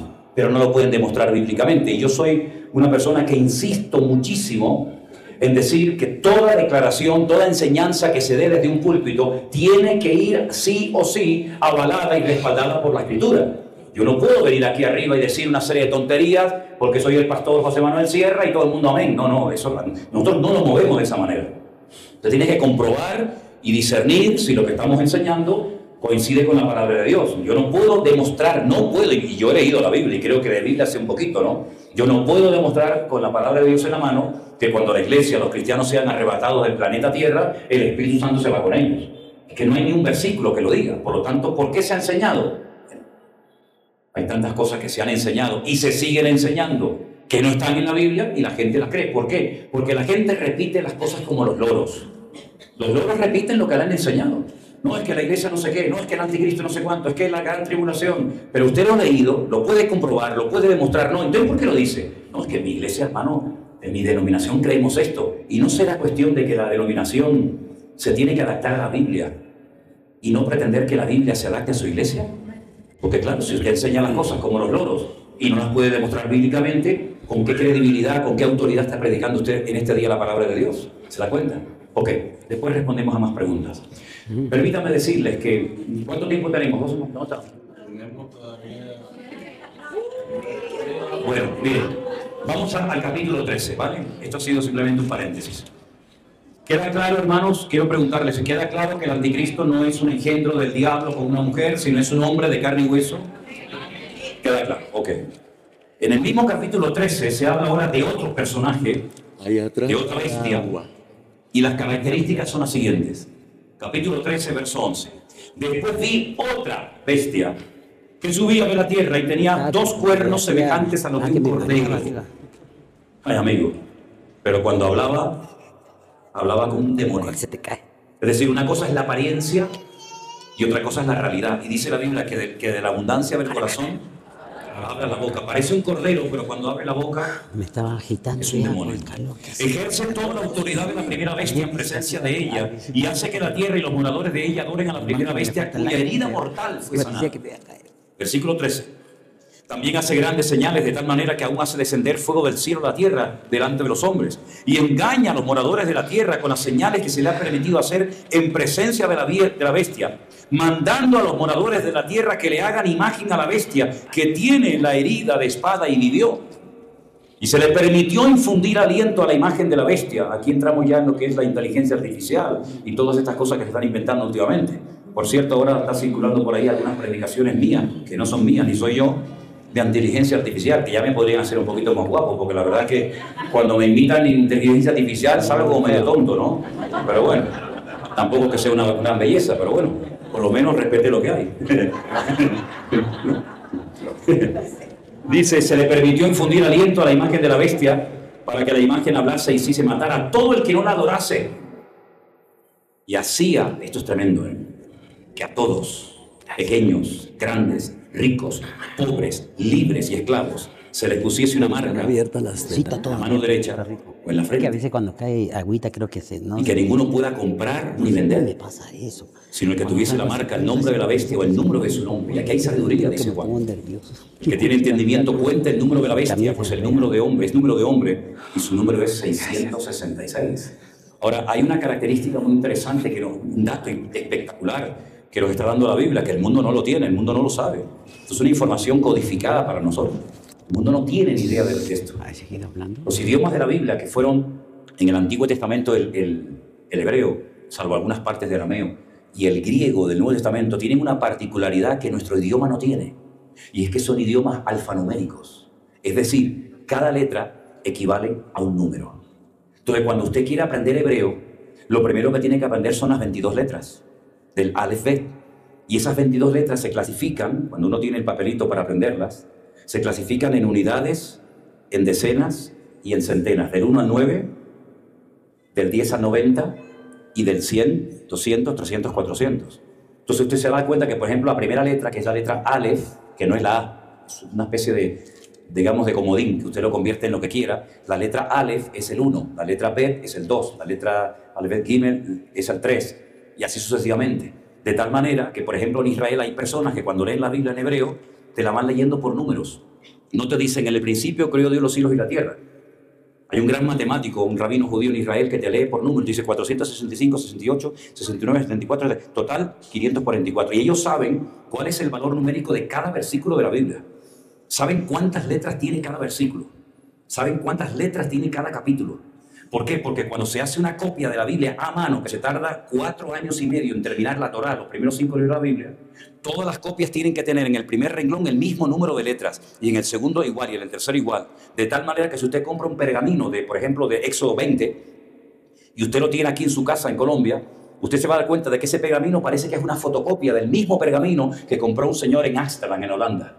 Porque es exactamente igual. No puede haber en una línea 10 letras y en el otro pergamino 20, sino que todas tienen el mismo número de letras. Y cuando se termina de hacer el pergamino, con un pelo, se va midiendo la distancia entre letra y letra y se va contando. Y si no coincide, se quema ese pergamino o se destruye, a menos que tenga el nombre de Dios, que hay que enterrarlo.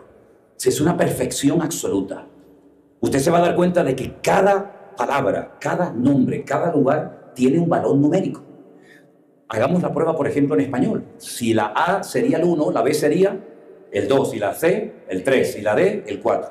Entonces usted escribe su nombre, y como usted sabe, cada letra, vocal o consonante, aunque no hay vocales en hebreo, pero bueno, usted puede saber su nombre, cuánto suma. Es muy interesante esto se llama gematría. Todo tiene sus límites, ¿no? Para no volvernos locos con esto. Gematría, el estudio numérico de la palabra de Dios. Entonces, ¿qué es lo que ocurre? Usted se va a dar cuenta que, por ejemplo, Abraham tenía un valor numérico inferior a cuando Dios le cambia el nombre y lo llama Abraham. Tiene más valor numérico porque Dios le ha puesto una letra de su nombre y automáticamente ya está Dios en su vida y ya pasa de ser un hombre arrogante o enaltecido, pasa a ser padre de multitudes, le da más valor a la vida. Y eso es lo que Dios ha hecho con nosotros. Dios le ha dado más valor a nuestra vida. No es que nosotros seamos gente muy importante, sino que el valor de nuestra vida es que tenemos a Cristo en nosotros.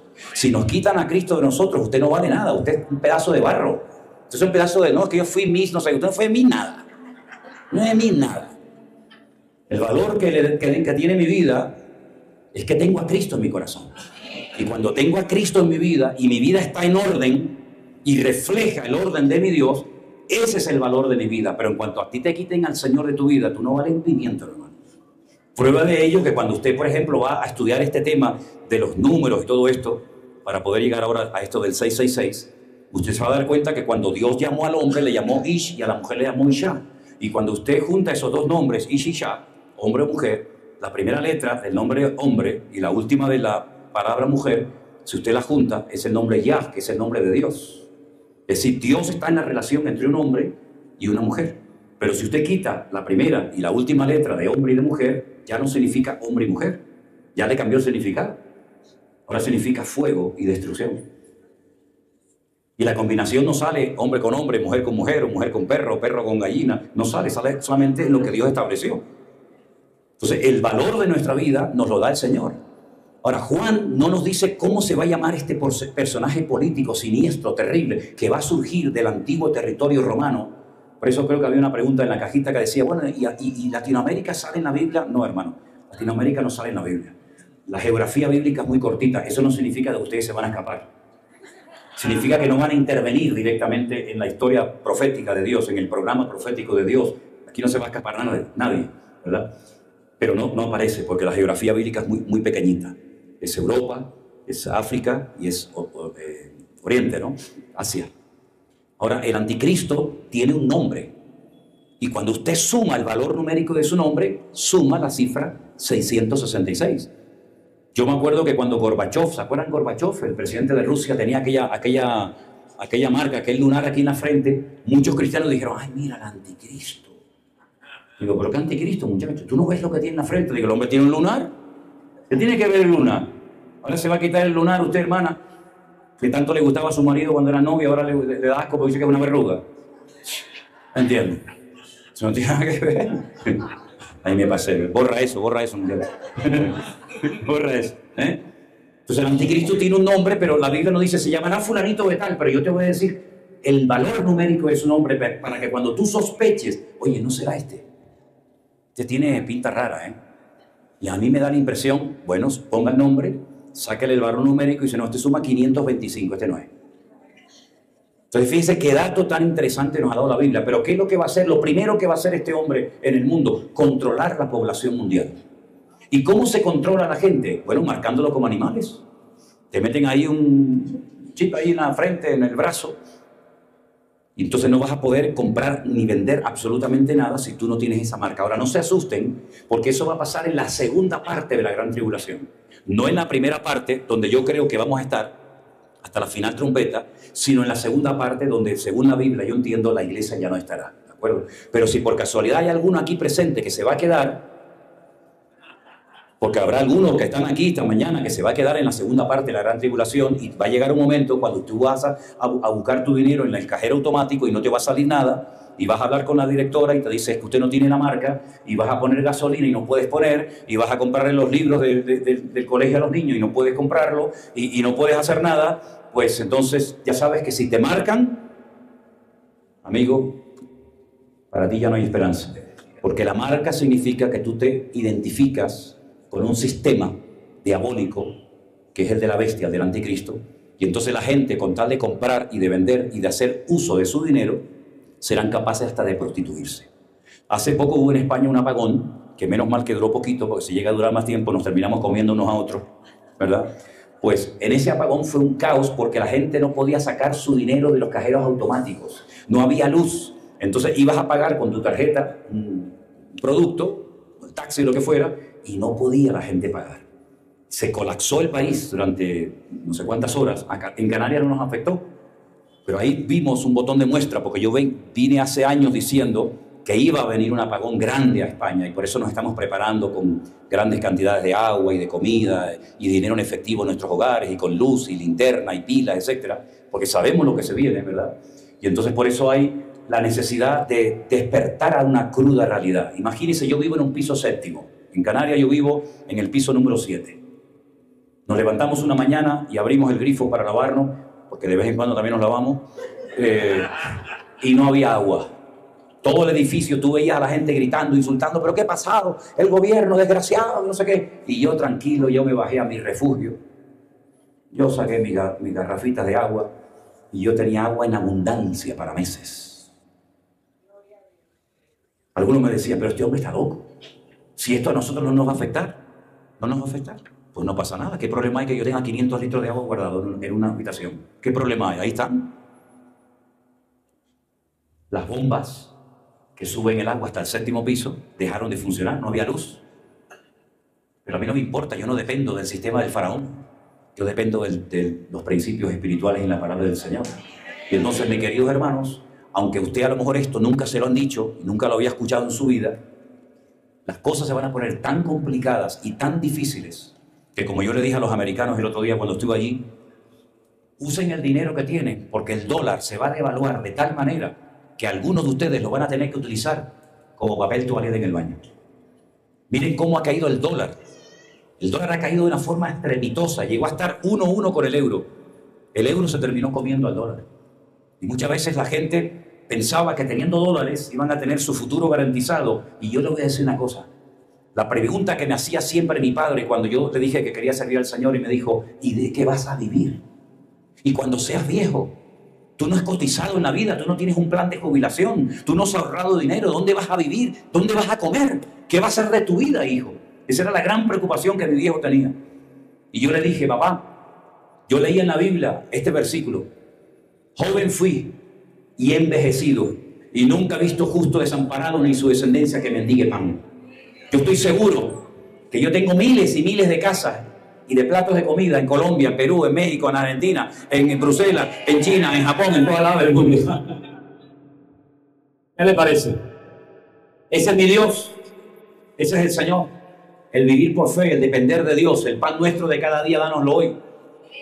Mi confianza no está en lo que tengo, mi confianza está en lo que soy. Porque yo sigo siendo el mismo después de la pandemia que antes de la pandemia. No he cambiado, soy exactamente igual, ¿verdad? Así que, mis queridos hermanos, este personaje siniestro se llama el falso profeta. Y el falso profeta ya es diferente, porque el falso profeta también la Biblia nos da muchos detalles sobre él. Dice que los ministros, los que trabajan para el falso profeta, se visten de púrpura. Se visten de púrpura. Y se adornan con piedras preciosas, con oro, y usan cáliz de oro. Wow, ¿a qué le suena a usted eso, hermano?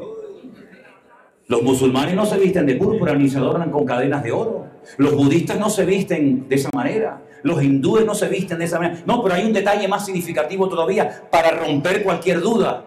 Y es que dice que gobernará desde la ciudad que gobierna todos los reinos de la tierra. ¿Y cuál era la ciudad? Roma. Que al revés es amor. ¿Y quién vive en Roma? En un pequeño estado que se llama el Vaticano. El falso profeta. Y dice además que ese falso profeta y toda su jerarquía y toda su estructura religiosa a lo largo de la historia se ha embriagado de la sangre de los santos y de los mártires. No me diga eso, hermano. Cuando usted analiza la historia, usted dice, la Santa Inquisición. 300 años quemando en la hoguera a la gente. ¿Saben que este cura español, Casidoro de Reina, que tradujo la Biblia, se tuvo que salir corriendo del monasterio de donde vivía en Sevilla y tuvo que huir primeramente a Suiza y posteriormente a Alemania porque lo querían matar en la hoguera? Tuvieron una noche una reunión y dijeron los monjes cartujanos, ¿qué hacemos? ¿Nos vamos? ¿Nos quedamos?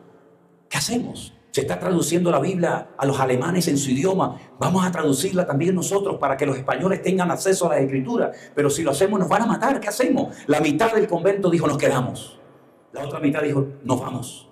Y los que se fueron dijeron nosotros nos vamos por un camino y ustedes se van por otro camino. Por si agarran a unos, por lo menos que escapen otros. Todos los que se quedaron, cuenta la historia, que los mataron en la hoguera. Murieron todos, todos. Los que huyeron, uno de ellos Casidoro de Reina, tiempo más tarde Cipriano de Valera, escribieron la Biblia. Y como no los pudieron quemar, los quemaron en esfinge. Los esfinges hacían como una estatua en forma de hombre y les prendían fuego como si lo estuvieran quemando a ellos. La Biblia se logró traducir en Alemania. Pero claro, ¿cómo la llevamos ahora a España? ¿Cómo llevamos la Biblia a España? Y además la gente no sabe leer y escribir. Estamos hablando hace siglos y siglos y siglos. Había un nivel de analfabetismo brutal. Solamente sabían leer los reyes, los condes, los curas, los marqueses. ¿Y cómo hacemos? Bueno, pues vamos a llevarla de contrabando. Y encontraron a un Julianillo, un hombre pequeñito, casi deforme, con una joroba terrible, que cruzaba los Pirineos con unas barricas de vino enormes. Y entonces le dijeron, mete dentro de las barricas de vino ejemplares de la Biblia y transpórtalas a España. Y ora que Dios te dé sabiduría para saber a quién entregarlas. Y Julianillo, jugándose la vida, cruzaba con sus burritas los Pirineos. Y claro, llegaba a España y decía, ¿a quién le doy una Biblia? ¿A quién le doy una Biblia? Capaz que se la doy a un enemigo y me quema y me dice de dónde las ha sacado. Y bueno, al final a Julianillo lo mataron, lo quemaron en la hoguera también los españoles, ¿no? Y entonces Felipe II, un rey perverso, terrible, se unió con el clero español, hicieron la famosa Santa Inquisición. Y vinieron a Perú, y vinieron a México, y quemaron a centenares de hermanos nuestros en la fe. Y dice la Biblia, 2000 años atrás, que se vestirían de púrpura, se adornarían de oro, de plata, de piedras preciosas y se terminarían embriagando de la sangre de los mártires. Entonces, ¿de quién estamos hablando, mismo? ¿De quién estamos hablando? Entonces, cuando la gente me dice, no, yo soy católico. Usted es católico porque unos señores vinieron hace 500 años en 3 calaveras, la Pinta, la Niña y la Santa María. Y vinieron aquí y le dijeron, bese la cruz y si no le corto la cabeza. Y usted fue católico porque los que vinieron eran católicos. Pero si hubieran venido los árabes, usted sería musulmán. Y si hubieran venido otros, usted sería de esa religión. Usted no escogió la religión le escogió a usted a la fuerza. Y usted ha heredado algo que no funcionaba en Europa, pero lo dejaron aquí. Se fueron, pero nos dejaron toda esa basura. Y después se fundió con el sincretismo de las tribus. Y entonces usted se encuentra que están adorando al sol, a la luna, a las estrellas, a la Pachamama, a la Virgen María y a todas las estrellas y a todas las cosas raras. Por lo tanto, mi querido hermano, el Señor Jesucristo, cuando vino a la isla de Patmos, desenmascaró todo este sistema religioso, faraónico, diabólico, y nos está diciendo esto es lo que va a suceder en los últimos tiempos. El hombre que tiene más poder de convocatoria en este momento en el mundo, sin lugar a dudas, es el Papa. El Papa está así y te junta 1 millón de personas como nada. Y allí van reyes, presidentes de gobierno, allí van todo tipo de personalidades, porque es un Estado, tienen su propio banco, tienen su propia moneda. Ellos son sacerdotes, pero están considerados como políticos, ¿verdad? Y el jefe del Estado, que lo llaman Papa, pero el jefe del Estado realmente es el Papa. Por lo tanto, mis queridos hermanos, usted ya sabe todo lo que va a ocurrir en los últimos tiempos. Y la pregunta es, ¿y qué hago? ¿Qué hacemos, hermano? Prepararnos. Primero orando y velando. No pierda el tiempo en tonterías ni en vanidades. Métase con Dios en serio. Si tiene la posibilidad de congregarse, congréguese. Si no tiene una Biblia, cómprala y empiece a leerla. Y comience a difundir esta información, comience a hablarle a sus compañeros de trabajo, a los compañeros en la universidad, comience a evangelizar. Es que se van a reír de mí. ¿Y es que acaso no se rieron de Noé? ¿Y es que acaso no se rieron hasta del mismo Señor Jesucristo? Pero nuestra obligación es predicar a tiempo y fuera de tiempo. Porque vendrá el momento cuando tendrán picazón, ganas de oír. Y se amontonarán maestros conforme a sus propias concupiscencias. Y apartarán de la verdad el oído de muchos. Y por haberse multiplicado la maldad, el amor de muchos se enfriará. Pero Dios nos está dando en estos días, hermanos, aquí en Bogotá, la oportunidad de recordar, de enseñar estas cosas y de decir, Dios mío, es verdad, tú vienes pronto. Hay 150 versículos en el Nuevo Testamento que hablan acerca de que Cristo viene pronto. Y la pregunta es, ¿por qué no viene ya? Como algunos dicen, ay Señor, llévame ya, que yo ya estoy cansado de estar aquí. Mira, el Señor no retarda su promesa. Según algunos la tienen por tardanza, sino que es paciente para con todos, no deseando que ninguno perezca, sino que todos procedan al arrepentimiento. ¿Sabes por qué no ha venido? Porque a lo mejor en esta mañana hay alguien aquí entre nosotros que aún no se ha arrepentido de sus pecados. Y si hubiera venido, tú estarías condenado por la eternidad. Pero el Señor te está dando hoy la oportunidad a ti, y a tu papá, y a tu abuelo, y a tu primo, y a tu sobrino, y a tu novia. Te está dando oportunidad, aprovechala, porque hoy es el día aceptable. Hoy es el día de salvación. Y por eso tenemos estas iglesias abiertas. Y por eso predicamos por internet. Y por eso viajamos por aquí, por allá, de noche y de día. ¿Por qué? Porque sabemos que Cristo viene pronto. Y queremos llevar a millones y a millones y a millones de almas a los pies de Cristo antes de que sea demasiado tarde. Cierra tus ojos en esta mañana, mi querido hermano. Yo quiero hacer un llamado. Escúchalo bien, por favor. Si usted no ha recibido a Cristo como su Señor y Salvador personal, hoy es tu oportunidad, mi hermano y querido. Ahora, aquí en este lugar, parece mentira, a estas alturas, en este edificio, hoy el Señor está hablando a nosotros. Colombia necesita una sacudida espiritual tremenda. El mundo necesita conocer el poder de Dios. Como decían aquellos jóvenes de Liverpool, lo que el mundo necesita es amor. Y es verdad. Pero el amor no de cama en cama, como le dijo el Señor aquella, porque 5 maridos has tenido.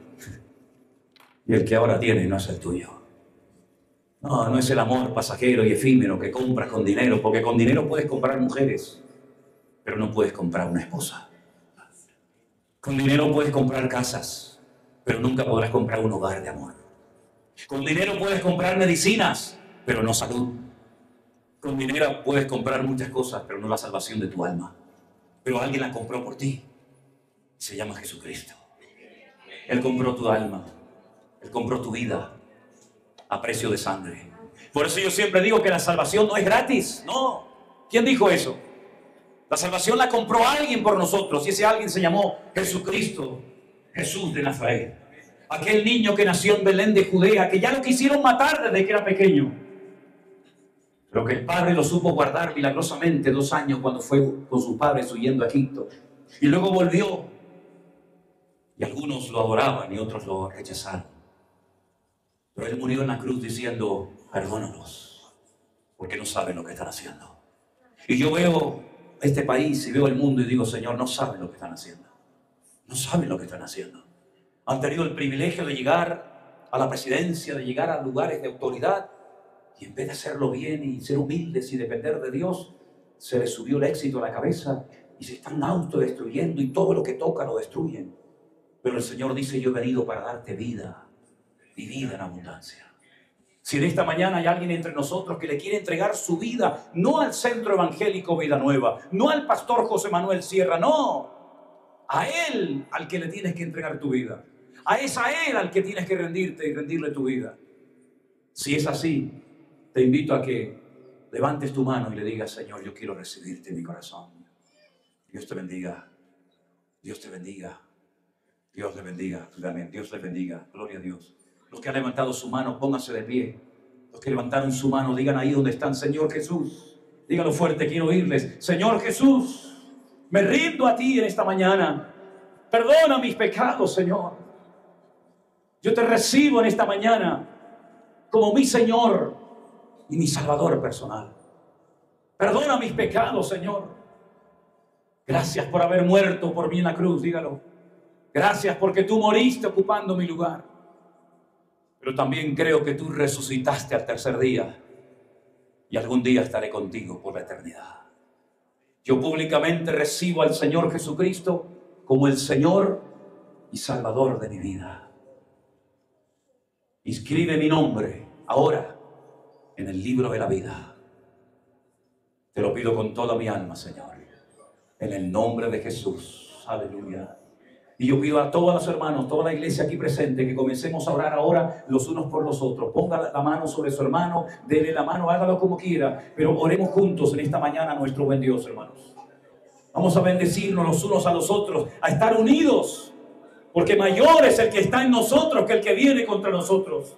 Y tenemos la victoria en el nombre de Jesús, y nada ni nadie nos podrá separar jamás del amor de Dios, que es en Cristo Jesús, Señor nuestro. Ni ángeles, ni principados, ni potestades, ni lo presente, ni lo porvenir, ninguna cosa creada. Antes bien, en Él somos más que vencedores. Pero tenemos que apoyarnos, amarnos, respetarnos, aprender a trabajar y a convivir juntos, mis queridos hermanos. Ore por su hermano, bendígalo en el nombre de Jesús, por su esposa, sus hijos, por su congregación, bendígala, dele gracias al Señor. Aleluya. Gloria a tu nombre. Gloria a tu nombre, Jesús. Aleluya. Aleluya. Gloria a ti, Jesús. Gracias, Señor amado. Te alabamos, te alabamos, te alabamos, Señor.